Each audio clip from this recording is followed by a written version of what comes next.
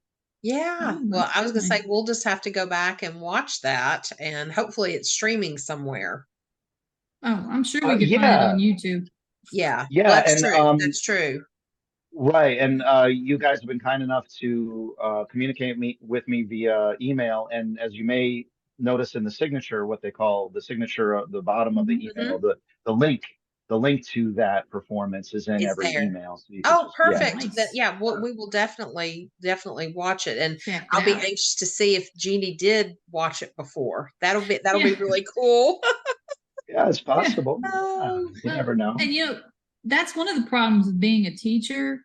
Over the years, you see so many people that you can recognize faces, but the yeah. names are not Sure. even, like I can recognize the face, picture exactly when I saw them, Mhm.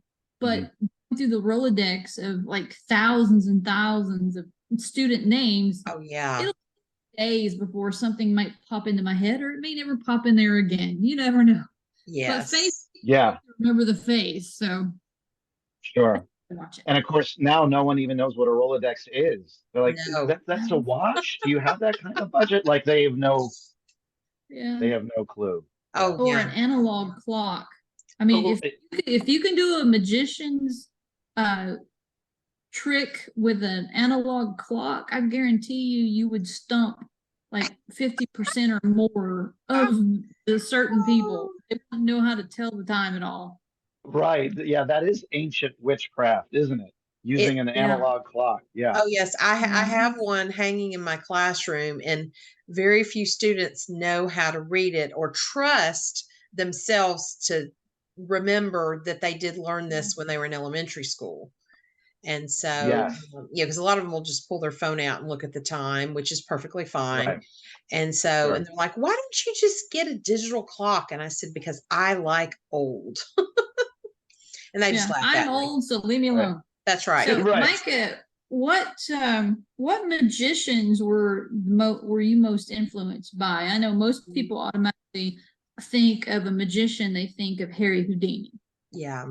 Oh, As sure. Oh, being and the big, but who was the one that you idolized the most that kind of kept you or got you into it and kept you going in the magician world?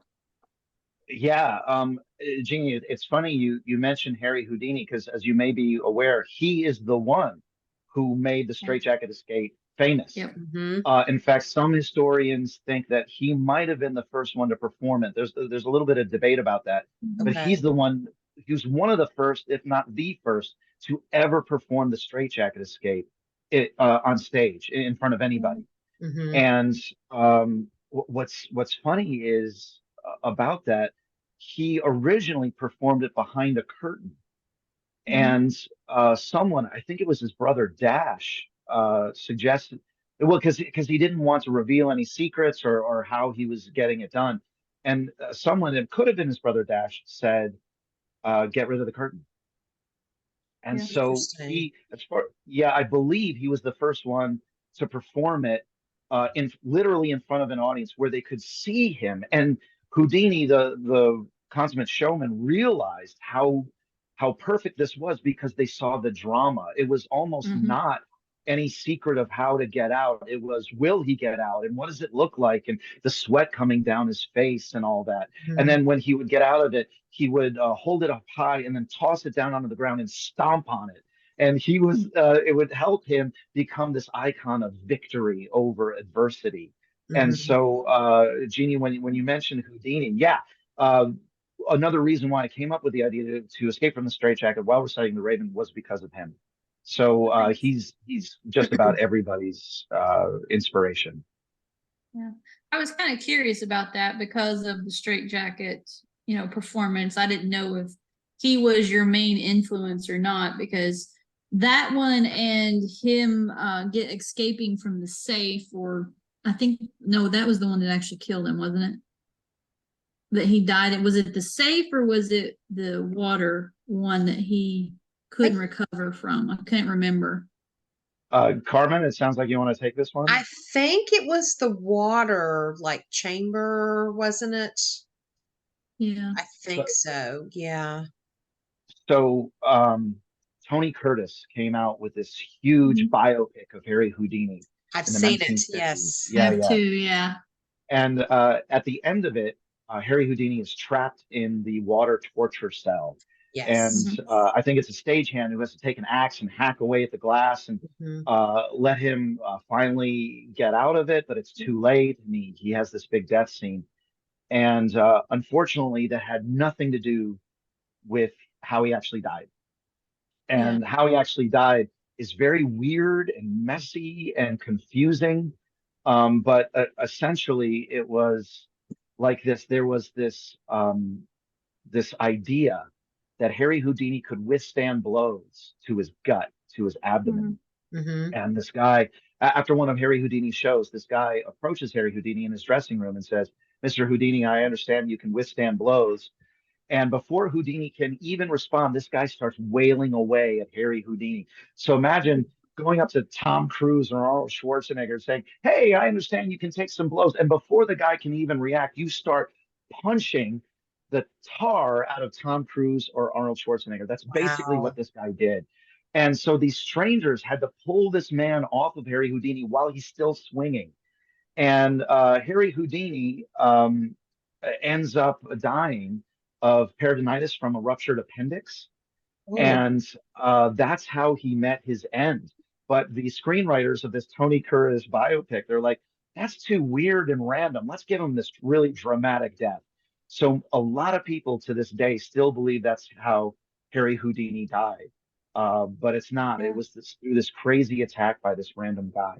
Okay. Well, thank you Yeah. for correcting, Yeah. everybody. I mean, because seriously, we like to, tell promote the Mhm. truth about Poe. And so, and of course everybody else. And so, yeah, that's very helpful to know that. Yeah, Yeah. and considering Houdini has the same kind, well, he has a following, most like with Poe for Hmm. Yeah. years, but there's always been those mysteries like you're talking about around certain things, like certain people say he died in the middle of a trick, but then you're saying that no, he actually died of, an infection because he got his appendix busted by somebody who just walked up and treated him like a punching bag. So it's That's yeah. really one of those things that the mystery, I can see the mystery around Harry Houdini and Edgar Allan Poe, there's similarities that way. So Hmm. that's the way that you connect with your life jacket and your Raven production. Yeah, Is connecting two major icons in one. Oh absolutely. yeah. That's a great Yeah. connection, Jeannie. Yeah. Jeannie, that's a perfect way of putting it. There's no way that Harry Houdini could have done some of the things he did Mhm. without having Edgar Allan Poe in mind. He Yeah. did a buried alive escape Mhm. where he would be buried alive. And that was famous because, according to his memoirs, he wasn't sure he was going to get out, much like the Mhm. narrator of Premature Burial. Right, Yeah. right. Um, Hmm. yeah, and he was a huge fan of Poe, and as you may know, he eventually became bitter enemies with his former best friend Arthur Conan Doyle. And one of the Mhm. ways he took down Arthur Conan Doyle was by saying Arthur Conan Doyle plagiarized Edgar Allan Poe to come up with Sherlock Holmes. So Harry Interesting. Houdini was clearly influenced and inspired by Edgar Allan Poe. That's Jeannie. Yeah, That's a pop culture Yep. episode down the road. That's there you right. Now go. we got our next episode right there. Yeah, Hey, yeah, makes sense Absolutely. definitely. to me. Yeah, Yeah, Yeah. yeah. it truly does.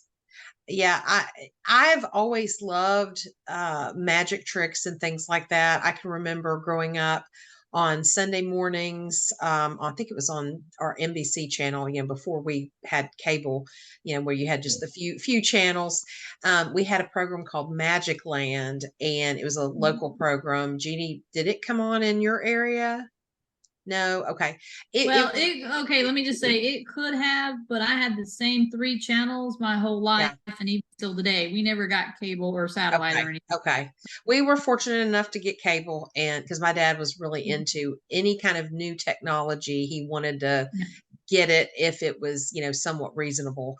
And yeah, but just I remember watching Magic Land, and it was fun because it was this man, it was took place in the news station, and the like he had an audience of kids, and I was like, I really want to go on Magic Land, but I never got the opportunity. But it was just really a fun show. I think it was like 30 minutes, may have been an hour, but that always just intrigued me, and just how are these people doing those things. And so I would play cards with my dad, but he would teach me card tricks and things, and I try to do them on people, to see if I could mimic it, and Now pick a card, mine, pick a mine card, was any always card. this. Mine was the science end of that. Like I Mhm. would watch Oh yeah. One Contact and the Bloodhound Gang, and especially with 3-2-1 Contact, they would be doing all these kind of science experiments and stuff. Mhm. So to me, science experiments were magic. Oh yeah. Is, Yeah. causing a volcano to erupt just by combining the right type of materials that they would react against each other or not, Mm. that kind of thing. So to me, magic was always scientific. Yeah. So It can be, definitely. yeah. Yeah. So Yeah. I love both sides of that coin. I Yeah. love Sure. I don't know how he did that, but that's okay. I'm sure there's a scientific reasoning behind it, but Yes, I can see throw little that card. Jeannie being a science buster instead of myth buster, science Yeah. buster. Yeah. I would always be That's that so one that cool. was in the crowd sitting there going, how did he do that? Because that's Mhm. not real. I would be the skeptic. I would be the crowd skeptic. Not that I wouldn't enjoy it, but I would be the Yeah. skeptic. I'd be trying to figure out how it was done. Oh yeah. That's so Oh, So yeah. funny. I know. Oh, the Bloodhound Gang. Oh man, Yes. there was so the girl who would pick up the phone whenever there's trouble, we're there on the double. Mr. Bloodhound isn't here. So apparently the man never existed because he never appeared in No. any episode. And then No. there was one episode where she was doing the cut and restored rope trick. And then Mhm. at the end of the episode, the culprit's trying to get away. And then she does the cut and restore, and she restores it, and she uses it to trap the culprit. And I was like, magic. So Yep. good Bloodhound Gang reference there on you, Jeannie. Well Yeah. done. I Well know. done. See, people need to be reminded of these kinds of things that they Yeah. get. We had that curiosity. We had that Mhm. of, whether you had a chemistry set or a magic set, even the Ouija board that was like it was just a game that people would play back in the 80s. So Oh, yeah. the curiosity of it all, I think, is one of the things that always kept me coming back and enjoying magic. Yeah. Sure. Absolutely. Just to be curious, like, oh, that's cool. How'd they do that? Yeah, we Yeah. have a restaurant here in town. I think they're in a few cities, but it's called House of Cards. And you may have heard of it. And my husband and I have been, and it was fun. And they would do some of the tricks and things, in front of you, or go to different tables. And then they have a performance that you get a ticket for, that after you have dinner and go in, and they do a few of the magic tricks and things, and they put a lot of comedy in it as well. I have submitted to House of Cards. Oh, okay. They have yet to respond, but one day I might be able to meet you two. That would be freaking Yeah. amazing. Oh, it That'd be would. awesome. That would be Yes. awesome. Yes. Yes. Yeah. And Yeah. I again, have to I don't. ask the question. I have to know, since you are a magician, have you ever done the rabbit in the hat trick? I mean, come on, it's a staple. Everybody thinks that if you're a magician, that's exactly the only thing you do is pull a rabbit out of a hat. So, answer for the audience: have you ever pulled a rabbit out of your hat? Let me ask you this. Have you ever seen live a magician pull a rabbit out of a hat? Have you ever seen that yourself, Jeannie? No, actually, I've Yeah, not. because here's the thing. It's in all kinds of cartoons and maybe movies, Mhm. Hmm. and I could count on one hand the number of magicians that I've seen who actually pull a rabbit out of a hat. In fact, it's so rare that on the rare occasions when a magician did do it, that's Hmm. part of their pattern. That's part of their script. They say, everybody says, "Hey, can you pull a rabbit out of a hat?" But no one actually does it. Mhm. So tonight, my friends, I'm going to show you something that everyone thinks magicians do, but they don't Hmm. actually do. And people always ask me that, and yet it's because they've seen cartoons and they've seen Yeah. movies, but Yeah. magicians don't actually do it. Including myself, I have a sponge bunny routine, but I've never actually pulled a rabbit out of a hat. Magicians in general just don't do it. That's See, really. that's good to know. That's It's kind Yeah. of something. like an urban legend, really, Yeah. when you think about it. It, Yeah. it really is. People just assume that that's what all magicians do, and in fact, Hmm. very few of them do it. Yeah. Yeah. Okay. Yeah. Pick a card. Any card is one of the staples, and pulling a Mhm. rabbit out Right. of it is the other one. And That's So, right. Yeah. and abracadabra. yeah. There you go. The key words of abracadabra. That's right. Oh my goodness. Sorry, the magician that pops into my head, was it from No, it's not Rocky and Bullwinkle, but I think might have been from Bugs Bunny. You remember the magician? He had the handlebar mustache and the black. Oh no, who you're ran away from him. Frosty the Snowman. That's who Yeah, you're Frosty thinking the of. Snowman. That's Ah, it. I knew it was one of the Yeah, cartoons. I can't remember the bunny's name, but he'd always try to run off it because the hat belonged to Yes. the magician that the right. kids took for That's Frosty. right. That's right. That's So so I funny. was always rooting for the rabbit, going, go, go, go. Yes, me Yeah. too. Me too. Yeah. Be free. Yeah. Yeah, Yeah. be Yes. free, run. Don't become a I don't rabbit's blame you. foot. It's good. Oh my goodness. Well, Micah, it has been such a pleasure talking to you tonight. This has been awesome. Pleasure's mine. Thank you. I love you guys. I love everything you do. Thank you for doing this month after Well, thank month for you. all your fans like me. I appreciate Well, it. we love doing it and want to Yeah. keep on keeping on. So Yeah.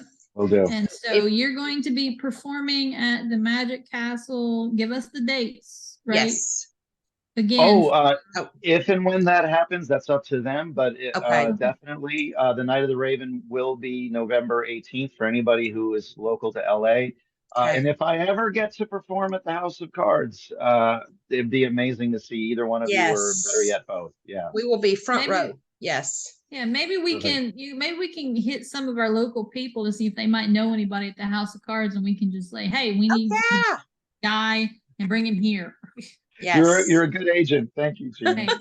I'll do my Thank you. best. I'll do my best. Thank But you. yes, Yeah. thank you, Micah, for being a guest. Thank Thank you for you. being a fan. We appreciate Yes. it. And It's a we pleasure. look forward to seeing and hearing more from you. So Sounds good. Thank you. have a great Absolutely. night. Thank you. And we will say bye-bye one more time. Bye. Wow. See ya.